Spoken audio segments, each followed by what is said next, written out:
Korea vowed to restart its nuclear facilities after the UN Security Council called for expanded sanctions and condemned its rocket launch. Well, for more on the issue, we're now joined by Fred Weir from the Christian Science Monitor newspaper. Thank you very much for joining us. Mr. Weir, the Russian Foreign Minister said that there's no breakthrough reached in today's talks. How can you assess the situation might develop? Well, I think that's an understatement when he says there's no breakthrough to be expected, because we've been going through this for, well, decades now. This is a cyclical problem with North Korea, and it must be the most difficult diplomatic job in the world to engage with them. It's a Byzantine process. They go around and around in circles. I believe I read an article by an American negotiator from the Clinton administration who said they took 50 meetings just to establish the terms of their negotiations. So this is the problem, and it will go on for a long time, but it seems to me, and I think it seems to most sane experts in the world, that there is no alternative but to engage with them in this way. Well, you've mentioned that it's a very difficult diplomatic job, and at the moment Russia is taking the leadership in actually persuading North Korea to return to six-party talks. If success is achieved, may Russia become the key player in negotiating with North Korea?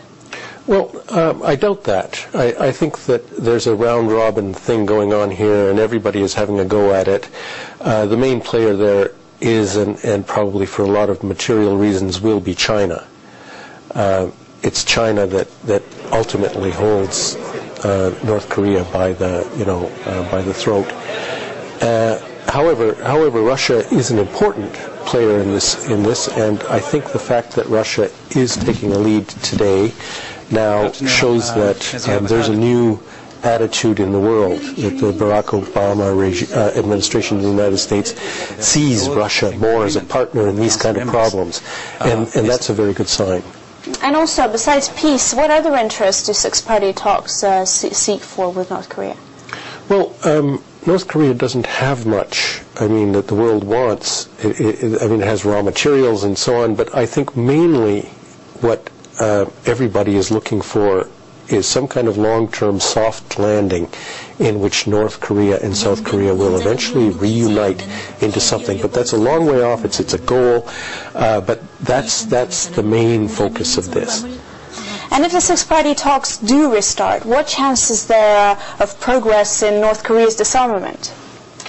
Well, I don't think that North Korea will ever go back. They found that having these nuclear weapons, to whatever extent they actually have them, is very, very useful. It's a blackmail tool. It's a way of getting everybody's attention when they want it. So I don't think that we're ever going to go back to the way things were a few years ago. But there is a possibility, and history shows that they come to the bargaining table. You can eventually get a deal with them, and things will calm down. That's probably the best we can hope for. Well, thank you very much for joining us, Fred Weir from the Christian Science Monitor newspaper.